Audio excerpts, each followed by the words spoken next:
محمد مفتاح باب رحمة الله عدد ما في علم الله صلاة وسلاما دائمين بدوام ملك الله وعلى آله وصحبه ومن والاه ولا حول ولا قوة إلا بالله العلي العظيم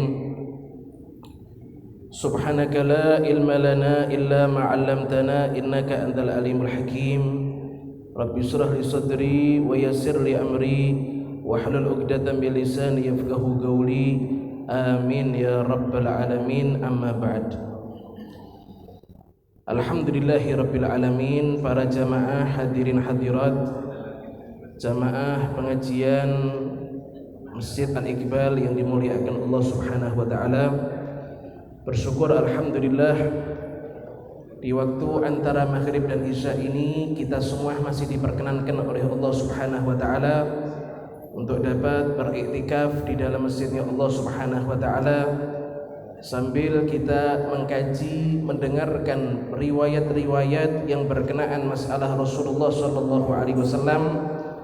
Harapan kita semua insyaallah apa yang kita dengar pada malam hari ini insyaallah akan menjadikan ilmu yang bermanfaat dan insyaallah akan menjadikan penyebab rasa cinta kita kepada Rasulullah sallallahu alaihi wasallam semakin bertambah dan insyaallah kita bisa mengikuti dan mentauladani Rasulullah sallallahu alaihi wasallam. Amin Allahumma amin ya rabbal alamin. Para jamaah yang dimuliakan Allah Subhanahu wa taala, kita masuk di dalam pembahasan fi sifati aishihi sallallahu alaihi wasallam wa khubzih. Kita sekarang masuk ke dalam pembahasan riwayat-riwayat yang menceritakan bagaimana itu kehidupan Rasulullah sallallahu alaihi wasallam. Dari segi makannya Rasulullah itu bagaimana? Nabi itu dalam masalah makan itu seperti apa? Kepedulian beliau dengan yang namanya makan itu sama seperti kepedulian kita dengan makan apa tidak? Nanti kita akan lihat, akan kita dengar bagaimana itu riwayat yang menjelaskan bagaimana Nabi sallallahu alaihi wasallam di dalam masalah makan. Iya. Itu dikatakan di dalam suatu riwayat yang disampaikan oleh Sayyidina Simak bin Harb. Sayyidina Simak bin Harb ini adalah seorang tabi'in. Beliau tidak pernah berjumpa dengan Rasulullah sallallahu alaihi wasallam, tapi beliau berjumpa dengan sahabat-sahabatnya Rasulullah sallallahu alaihi wasallam. Kita tahu di dalam Islam itu, Pak, di dalam Islam itu, Bu, ada 3 generasi yang terbaik. Ya, di dalam Islam niku ada 3 generasi yang terbaik. Nabi katakan khairul quruni qarni. Nabi katakan sebaik-baik masa yaitu adalah masaku, kata Rasulullah. Sebaik-baik zaman adalah zamanku. Maksudnya orang-orang yang hidup di zaman Rasulullah, beriman dengan Rasulullah, hidup bareng bersama dengan Rasulullah, yaitu yang dikenal dengan namanya sahabat. Itu adalah sebaik-baik kelompok, ya, sebaik-baik golongan, sebaik-baik generasi itu generasi sahabat. Nabi katakan tsummal ladzina yalunahum. Kemudian setelah generasi sahabat, orang-orang yang hidup pada zamanku, setelahnya adalah orang-orang yang hidup setelahnya mereka, yaitu adalah orang-orang yang tidak berjumpa dengan Rasulullah tapi mereka berjumpa dengan sahabatnya Nabi sallallahu alaihi wasallam. Itu namanya adalah tabi'in. Jadi kalau kita mendengar kalimat tabi'in, kalau kita dengar kalimat sahabat, sahabat itu orang yang beriman dan pernah berjumpa dengan Rasulullah, matinya dalam keadaan iman. Sahabat itu orang yang beriman dan dia satu zaman dengan Rasulullah, pernah berjumpa dengan Rasulullah, itu namanya sahabat. Ini generasi yang terbaik. Coba ini yang hadir wajib diam, tidak boleh ngomong sendiri-sendiri. Ya, yang hadir hukumnya apa? Wajib apa? Wajib diam, tidak boleh ngomong. Wajib hukumnya. Kenapa sebabnya? Yang diceritakan Kanjeng Nabi. Kalau yang diceritakan politik monggo, mau ngomong-ngomong tidak apa-apa jenengan. Tapi kalau diceritakan Kanjeng Nabi wajib dengar napa mboten? Wajib dengar napa mboten? Niki yang diceritakan Kanjeng Nabi Muhammad sallallahu alaihi wasallam, wajib diam dengarkan.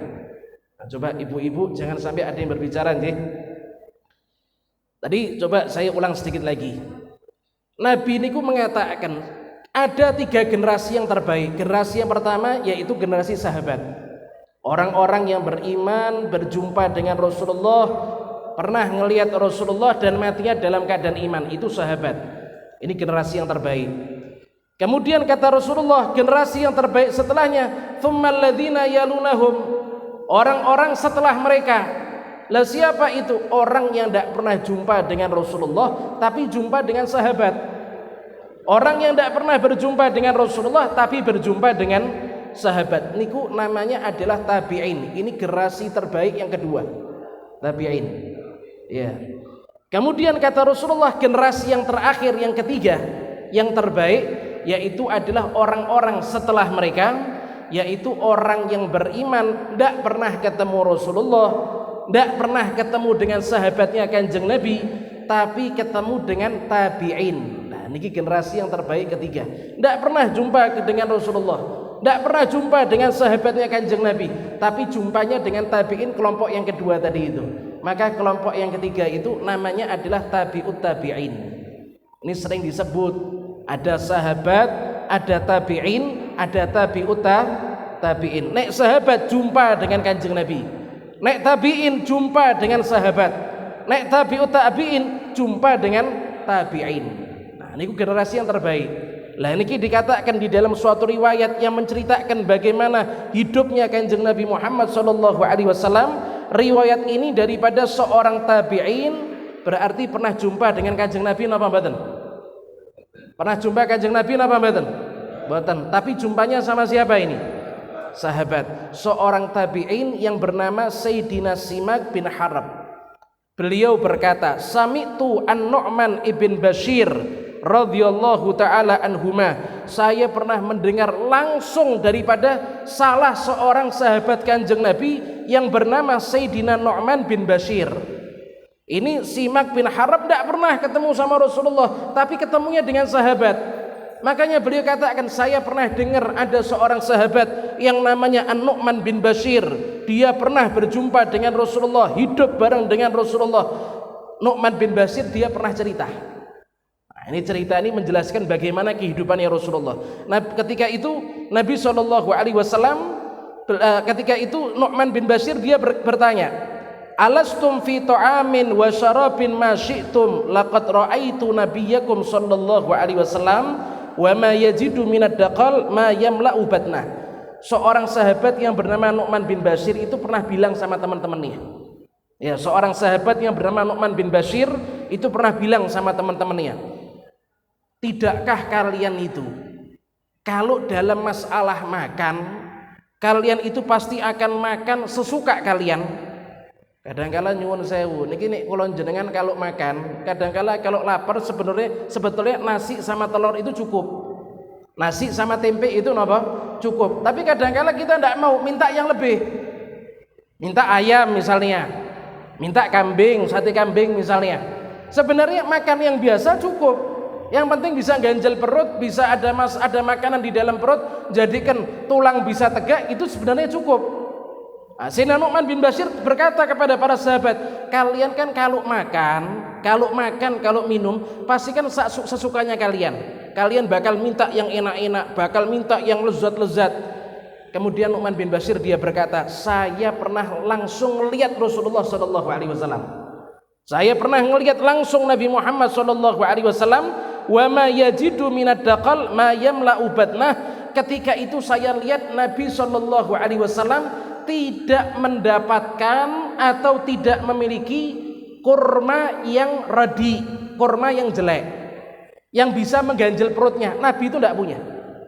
Saya ngelihat Nabi SAW, beliau tidak punya kurma.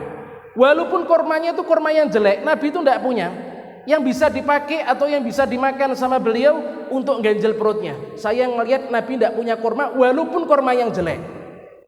Iya, walaupun kurma yang jelek, apalagi kurma yang bagus. Nabi itu Pak, kegemaran beliau niku makannya adalah kurma. Rasulullah itu kalau makan seringnya makan apa? Kurma. Kalau kita kan kalau makan kurma kan tidak kenyang. Ya, orang kalau buka, ketika berbuka itu Jenengan makan kurma berapa butir? 3. Niku cukup napa mboten niku? Nek misalnya tambah 3 lagi jadi 6 cukup napa mboten niku? Ndak cukup. Saya sama jenengan ndak cukup. 1 kilo kurma misalnya, ya muntah bisaan ini.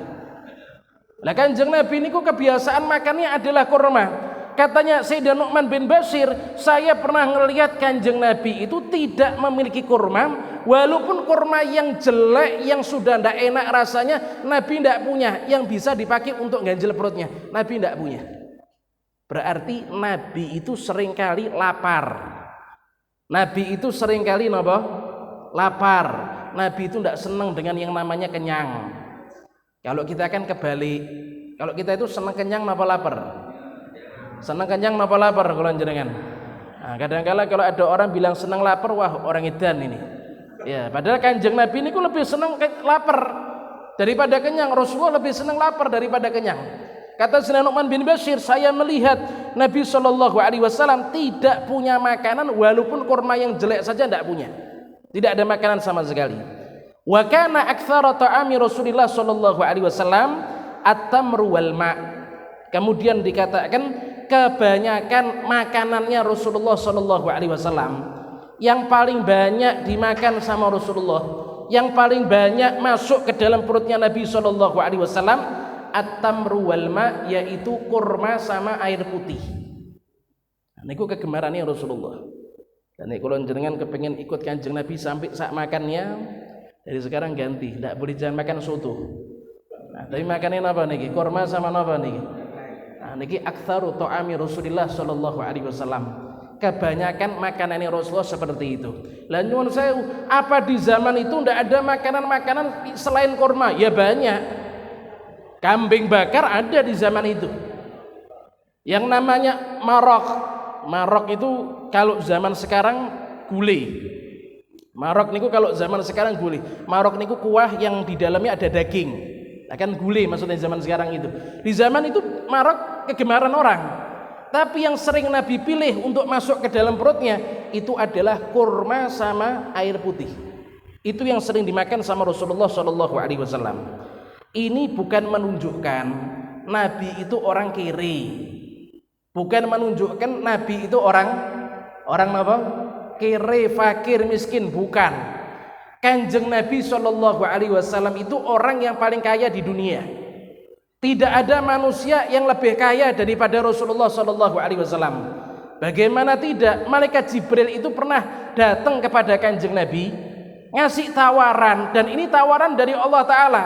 Napa niku tawarannya? Kanjeng Nabi, nek jenengan mau, kalau engkau mau ya Rasulullah, ini gunung Uhud dirubah sama Allah Ta'ala jadi emas untuk jenengan, maka bakal dikasih sama Allah Ta'ala. Ya, gunung Uhud dirubah jadi emas. Ada ndak orang yang punya harta emasnya sak gunung besarnya?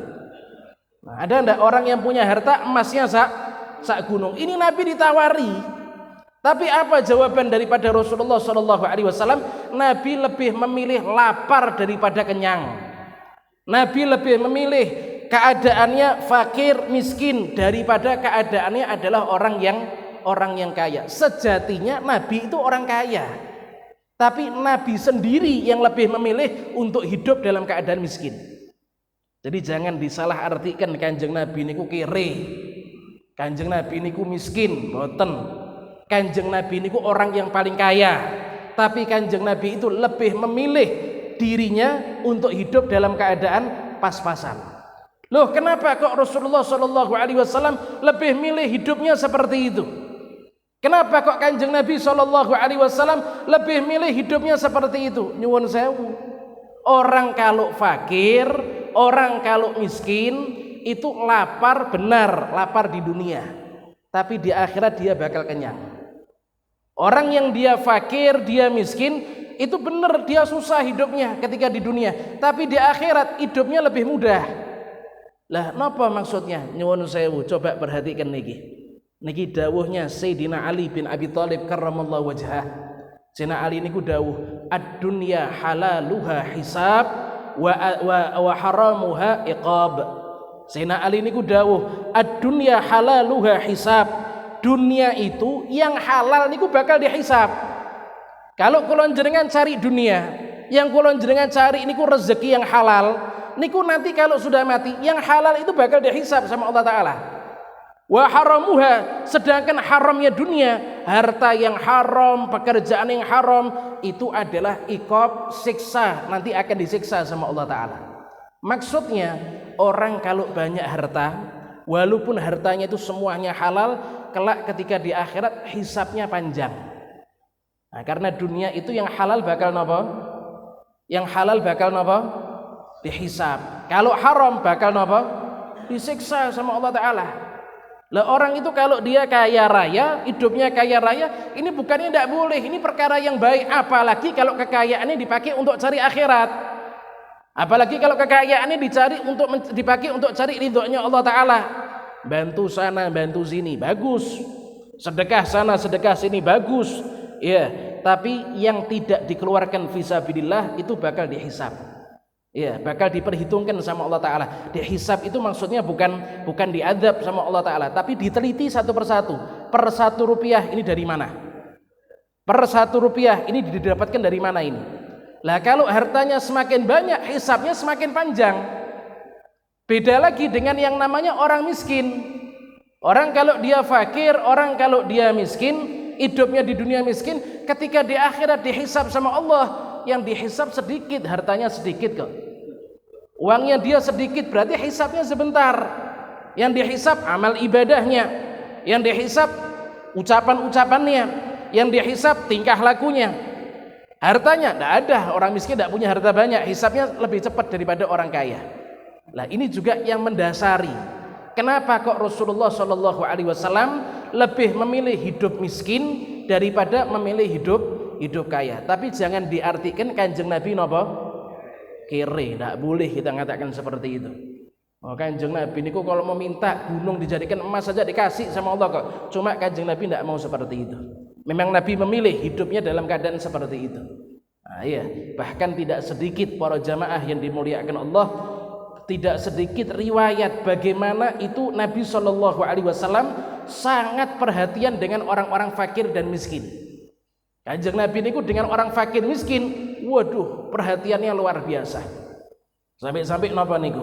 Dikatakan idza da'ahul miskinu ajabahu ijabatan muajjalah.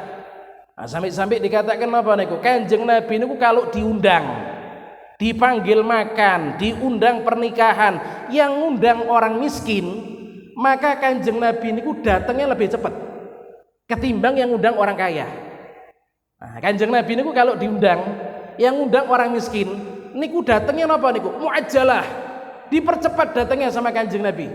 Anggap aja kalau misalnya acaranya jam 9, setengah 9 Kanjeng Nabi sudah di sana. Kalau yang undang siapa niku? Orang miskin. Tapi kalau yang undang orang kaya, ya Nabi datang, tapi tidak lebih cepat daripada orang miskin. Kenapa sebabnya? Nabi perhatiannya luar biasa dengan orang miskin. Lah nek orang sekarang coba, nek jenengan diundang, yang undang orang kiri misalnya, datang napa telat jenengan? Datang napa ndak datang? Andai kata datang tepat waktu napa telat niku? Nah, telat napa tepat waktu? Allah paling suguhane ya teh mbek roti. Orang ndak punya hutang, hidupnya melarat, makan kurang, masuk mau ngadakan perayaan pesta pernikahan anaknya lah paling ya teh mbek roti. Ini ada nasi, paling nasi pecel. Nah, iya. Datang telat nek kula njenengan. Tapi nek Kanjeng Nabi yang undang orang fakir, ajabahu ijabatan muajjalah. Niku dipercepat datangnya Kanjeng Nabi kepada rumahnya orang fakir tadi itu. Iya, banyak sekali riwayat yang menjelaskan Kanjeng Nabi niku punya perhatian yang luar biasa kepada orang-orang fakir dan juga keperhatian yang luar biasa dengan orang-orang miskin. Bahkan nyuwun sewu, di antara doanya Kanjeng Nabi Muhammad SAW, Kanjeng Nabi niku doa, Allahumma ja'alni miskinan wa amitni miskinan wahsyurni fi zumratil masakin. Niki kalau jenengan mau ngamalkan monggo niki. Tak tuliskan doanya, mau dibaca siap ba'da surat monggo niki. Iya. Bahkan di antara doanya Kanjeng Nabi pernah doa, Allahumma ja'alni miskinan. Ya Allah, jadikan aku orang miskin. Berani jenengan Bu doa seperti ini, Bu? Berani jenengan doa seperti ini? Bendino pusing karena tidak punya uang kok. Ini malah minta dijadikan orang miskin. Allahumma ja'alni miskinan. Ya Allah, jadikan aku dalam keadaan miskin. Wa amitni miskinan, matikan aku ya Allah dalam keadaan miskin. Wahsyurni fi zumratil masakin, dan kumpulkan aku ya Allah, kata Kanjeng Nabi, kelak di dalam kelompok atau golongan orang-orang yang miskin. Kanjeng Nabi minta dijadikan orang miskin, dimatikan jadi orang miskin, dan dibangkitkan di dalam kelompoknya orang-orang miskin. Ini bentuk perhatiannya Kanjeng Nabi dengan orang-orang fakir dan miskin. Nah, ya, tapi jangan disalahartikan Kanjeng Nabi niku orang miskin, tidak. Kanjeng Nabi niku orang yang kaya raya. Tidak ada orang lebih kaya daripada Kanjeng Nabi. Cuma Kanjeng Nabi lebih memilih hidupnya seperti itu. Nah, ya, sallallahu alaihi wasallam. Nah, kemudian para jamaah yang dimuliakan Allah Subhanahu wa taala, dikatakan di dalam suatu riwayat daripada Sayyidatuna Aisyah radhiyallahu anha, beliau berkata, Siti Aisyah beliau berkata, "Tuwfiya Rasulullah sallallahu alaihi wasallam wa qad syabi'na minal aswadain ay al-tamar wal ma'." Siti Aisyah radhiyallahu anha beliau berkata, ketika Nabi sallallahu alaihi wasallam meninggal dunia, itu dalam keadaan kami, para istrinya Nabi, kami keluarganya Rasulullah sallallahu alaihi wasallam itu dalam keadaan kenyang. Kenyangnya dengan apa? Kenyangnya dengan aswadain. Aswadain itu artinya kurma sama air. Ya, kata Siti Aisyah, ketika Kanjeng Nabi niku wafat, kami para istrinya Kanjeng Nabi, kami keluarganya Kanjeng Nabi itu dalam keadaan kenyang. Tapi kenyangnya dengan apa?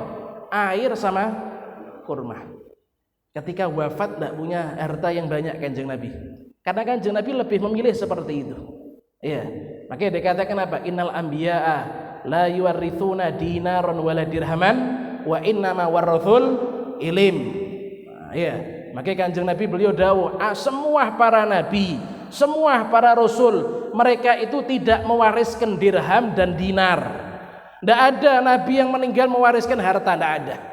Iya, wa innama warathul ilim. Hanya saja para nabi niku kalau meninggal mereka mewariskan ilmu. Nyuwun sewu, kalau harta bisa habis. Kalau mewariskan harta bisa napa? Bisa habis. Tapi kalau mewariskan ilmu, niki Kanjeng Nabi 14 abad yang lalu meninggalkan kita. Tapi sampai sekarang ilmu yang diwariskan sama Kanjeng Nabi habis napa masih ada? Habis napa masih ada? Masih ada sampai sekarang, bahkan berkembang, menyebar di mana-mana. Nah, inilah bedanya harta dengan ilmu. Orang kalau dia cari ilmu, ilmu itu ilmu itu akan kekal. Walaupun orang yang cari ilmu sudah meninggal, ilmunya itu masih hidup, akan menjadikan amal jariah bagi orang yang mencari ilmu. Tapi kalau orang dia mencari harta, ketika dia mati, hartanya lepas kepada kepemilikannya dia, diwariskan kepada anak cucunya, dan tidak sedikit ketika harta diwariskan, anak cucu geger satu sama lain. Kathah napa mboten? Nah, kathah kejadian napa mboten niku bar orang tuanya meninggal, kakak adik ndak sopo-sopoan. Kenapa sebabnya? Kata si kakak, adik ini ndak adil. Kata si adik, kakak juga ndak adil. Baginya ndak rata atau bagaimana gitu, geger.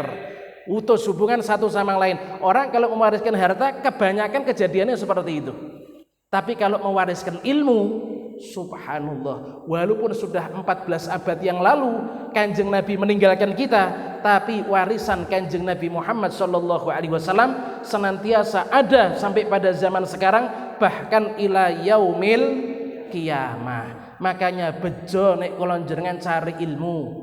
Bejo kalau kula jenengan niku cari napa? Cari ilmu. Kenapa sebabnya? Karena kalau kita cari ilmu secara tidak langsung, berarti kalau jenengan dapat warisannya Kanjeng Nabi Muhammad sallallahu alaihi wasallam. Saya mau tanya, orang kalau dapat warisan berarti kerabatnya napa mboten? Orang kalau dapat warisan berarti kerabatnya napa mboten? Jenengan pernah ngelihat napa mboten orang mati kemudian tonggone dapat warisan? Orang mati kemudian hartanya tonggonya niku dapat warisan daripada tetangga yang mati tadi itu. Enggak ada cerita. Yang namanya warisan itu anak cucu. Yang namanya warisan itu kepada orang tua. Yang namanya warisan itu kepada suami atau kepada istrinya. keluarganya, kerabatnya, itu namanya ahli waris. Lah orang kalau cari ilmu dia dapat warisannya Kanjeng Nabi, insya Allah termasuk orang yang dekat dengan Kanjeng Nabi Muhammad sallallahu alaihi wasallam. Siti Aisyah beliau menceritakan ketika Nabi sallallahu alaihi wasallam beliau wafat, kami para keluarga Rasulullah dalam keadaan kenyang dengan air dan juga kenyang dengan kurma. Ya, ini menceritakan bagaimana itu Nabi sallallahu alaihi wasallam. Begitu juga di dalam riwayat yang lain, Sayyidah Aisyah radhiyallahu anha beliau bercerita, kunna ala Muhammadin namkuthu syahran ma nastauqidu binar in huwa illa tamru wal ma. Siti Aisyah beliau pernah cerita, kata Siti Aisyah, kami keluarganya Kanjeng Nabi, istri-istrinya Kanjeng Nabi, anak-anaknya Kanjeng Nabi, keluarganya Kanjeng Nabi, kami itu namkathu syahran, dalam 1 bulan. Pernah kami itu dalam 1 bulan dapur itu ndak kemebul. Ya, kalau bahasa sekarang itu dapur ndak napa? Kemebul. Manastauqid binar. Kami tidak menyalakan kayu bakar ada di dapur selama 1 bulan. Pernah seperti itu kami. Kami dulu keluarga Kanjeng Nabi, kata Siti Aisyah, para istrinya Kanjeng Nabi, anaknya Kanjeng Nabi, dulu kami pernah dalam 1 bulan itu dapur kami tidak kemebul sama sekali dengan api. Tidak pernah bakar kayu bakar dalam 1 bulan. Kenapa sebabnya? In huwa illa tamru wal ma, karena 1 bulan itu makannya cuma air sama kurma. Nah, ya, karena 1 bulan tersebut makannya cuma air sama kurma. Lah kalau orang sekarang coba 1 hari tidak kemebul geger napa mboten? Nek kula jenengan 1 hari ndak kemebul geger napa mboten niku? Oh, gegernya luar biasa. Niki mundak sedikit itu sudah geger ndak karuan. Nah, kula jenengan iki bahan pakan kadangkala mundak geger napa mboten? Geger. Lah Rasulullah sallallahu alaihi wasallam dan keluarganya pernah 1 bulan dapurnya ndak kemebul. Kenapa sebabnya? Karena yang dimakan dalam 1 bulan tersebut hanya kurma dan air. Iya, ini Nabi memilih untuk hidup seperti itu dan Nabi mengajarkan kepada keluarganya untuk hidup seperti itu. Niki nyuwun sewu, keuntungan kalau punya anak kalau masa kecilnya hidupnya rekoso. Nah, coba perhatikan, nek kula jenengan punya anak, kecilnya hidupnya rekoso, niku keuntungan yang luar biasa. Kenapa keuntungan yang luar biasa? Kalau dari kecil anak itu hidupnya rekoso, nanti ketika dewasa Allah balik hidupnya dalam keadaan nikmat, dia bisa hidup dalam keadaan tenang. Nanti andai kata ketika dia jaya diputar lagi, yang namanya roda kehidupan itu apa? Berputar, kadang punya, kadang tidak punya, kadang punya, kadang tidak punya, kan gitu terus orang hidup itu. Tidak ada dari lahir sampai mati punya terus. Wah, itu ya bukan hidup namanya itu. Itu namanya hidup di surga. Orang hidup di surga itu tidak ada susahnya. Tapi kalau kehidupan dunia itu pasti ada susah. Kadangkala punya, kadangkala tidak punya. Kadangkala kaya, kadangkala jatuh miskin. Kadangkala bangkrut, kadangkala nanti jaya lagi. Roda kehidupan seperti itu. Lah kalau anak niku dari kecil sudah dibiasakan hidup rekoso, tidak dimanja sama orang tuanya. Bukan orang tuanya tidak sayang, tapi kepingin orang tuanya itu mendidik anaknya. Maka ini anak dia punya nilai plus. Kenapa? Nanti ketika dia dewasa, dia dikasih harta sama Allah jadi orang yang punya, dia bisa hidup dengan tenang. Nanti andai kata roda kehidupan berputar, dia tidak punya, ya sudah tenang, kecilku juga tidak punya kok. Nah itu anak kalau hidup rekoso seperti itu. Tapi kalau dari kecil dimanja sama orang tuanya, hidupnya dimakmurkan terus, tidak pernah rekoso, tidak pernah lapar itu anak itu. Nah, nanti kalau anak gede, delalah, napa niku dibalik roda kehidupan sama Allah Ta'ala, jadi orang miskin, geger, napa niku, pusing, bunuh diri. Kan banyak kejadian seperti itu.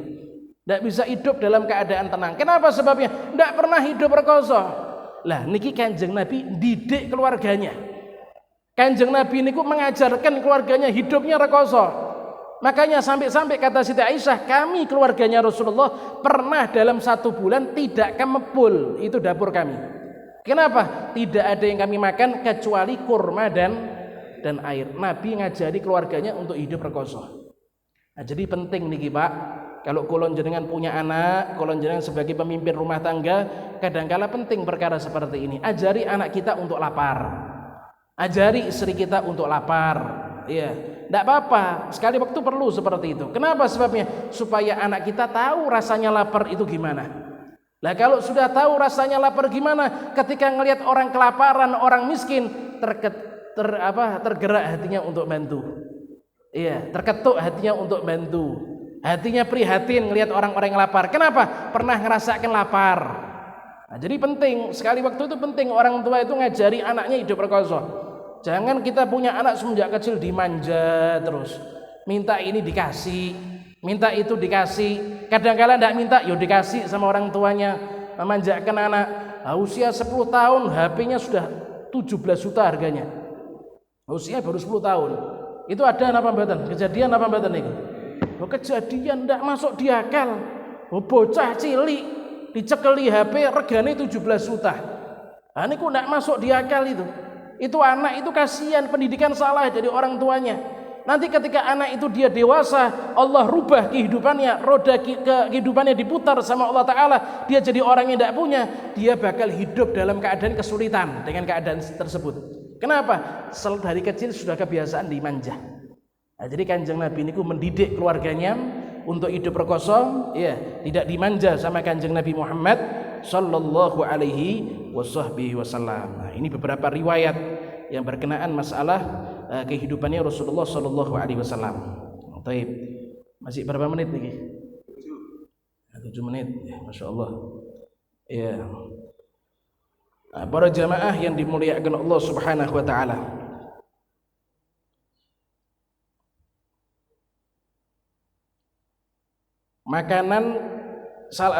Beberapa makanan yang dicintai sama Rasulullah. Ya, beberapa makanan yang disukai sama Rasulullah sallallahu alaihi wasallam. Kurma, Nabi sering makan. Ini yang pertama. Yang kedua, termasuk makanan yang digemari sama Rasulullah, yaitu adalah apa itu? Kambing, sampil kambing. Sampil kambing. Ya, termasuk makanan yang digemari sama Rasulullah, yaitu sampil kambing. Kambing tapi bagian sampil. Bukan bagian kepala, bukan bagian jeroan, tapi bagian apa niku? Sampil. Nah, niku termasuk makanan yang disenangi sama Rasulullah. Bahkan ada riwayat bagaimana menceritakan Nabi itu kalau disuguhi sampil kambing, Nabi itu makan dalam keadaan lahap, sampai makannya itu apa? Sampilnya dipegang kayak gini sama Kanjeng Nabi. Nah, sampilnya apa nih? Dipegang seperti ini. Kalau zaman sekarang kan kalau makan kambing kan sajiannya enggak sampil utuh gitu nggih. Tapi kalau zaman dahulu apa sajiannya sampil utuh. Itu karena utuh, saking Nabi seneng itu sampai dipegang seperti ini. Nah, ya ini termasuk makanan dicintai sama Rasulullah. Kemudian juga termasuk makanan yang disukai sama Rasulullah. Apa itu? Makanan yang tidak punya bau yang tidak enak. Ada makanan yang punya bau tidak enak. Dzuraihah karihah. Makanan yang punya bau tidak enak. Kalau sekarang apa itu? Saya tidak nyebut durian, nanti takutnya dikeroyok ini. Nah, iya, saya tidak nyebut durian ini. Iya, durian enak banget soalnya ini. Apa contohnya nih? Pete jengkol. Nah, ya, pete jengkol. Itu termasuk dzuraihah karihah, makanan yang punya bau tidak enak. Itu Nabi tidak senang. Tapi ya tidak apa-apa, bukannya kita tidak boleh. Bukannya kita tidak boleh makan pete, cuma Nabi tidak senang. Iya, Nabi tidak senang. Begitu juga napa niku basol. Basol itu bawang merah, bawang putih. Nah, ya bawang merah, bawang putih. Orang kalau makan bawang niku mulutnya bau napa mboten? Nah, tapi kalau sudah diolah kan beda lagi. Mungkin jadi bawang goreng itu pun cuma sedikit kan mulutnya enggak bau. Tapi kalau jenengan napa niku grogoti napa niku? Bawang misalnya. Anda ada makanan grogoti bawang. Niku bau mulut napa mboten niku? Bau mulut. Bahkan Nabi beliau pernah bersabda, man akalal basal, barang siapa yang makan bawang putih atau bawang merah, iya, maka hendaknya tidak mendekati masjidnya kami, kata Rasulullah. Kenapa sebabnya? Kalau dia makan bawang putih atau bawang merah, kemudian masuk ke dalam masjid, sholat di dalam masjid, ganggu orang di sekitarnya. Kenapa? Bau mulutnya tidak enak.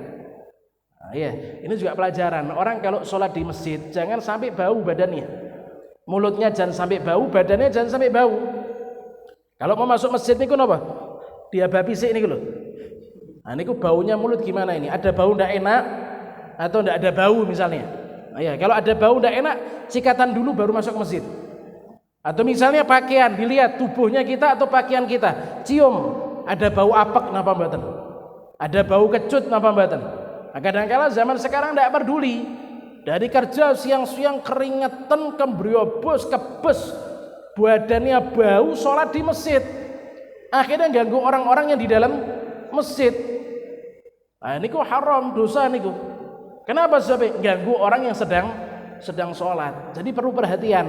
Orang kalau mau sholat di masjid, hendaknya mulutnya tidak bau, kemudian pakaian atau badannya juga tidak bau. Ini makanan yang disenangi sama Rasulullah, bukan makanan yang punya bau tidak enak.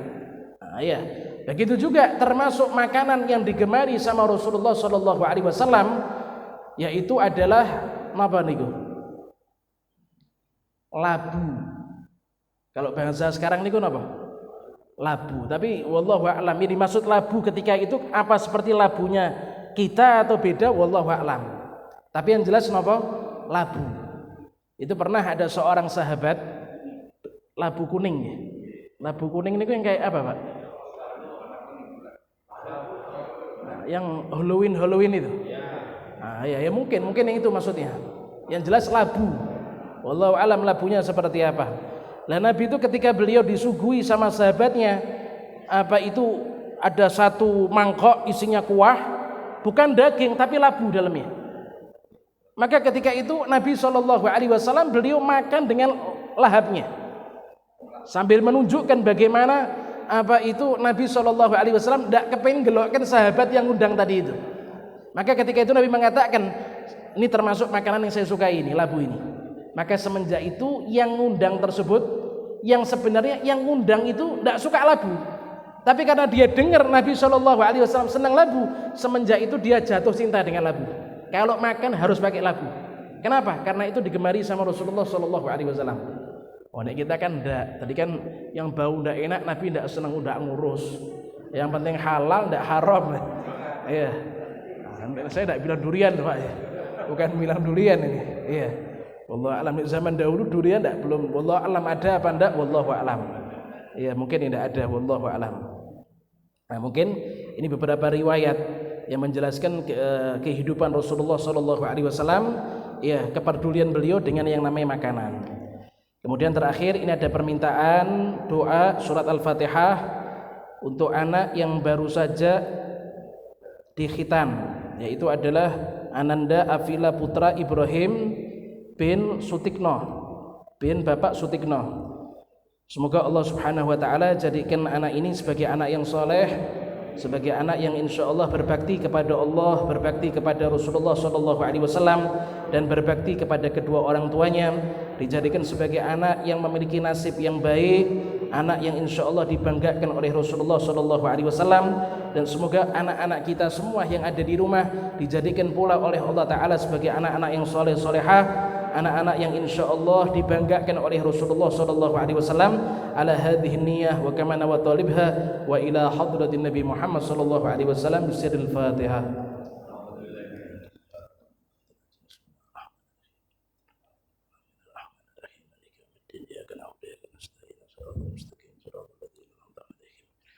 عليهم رب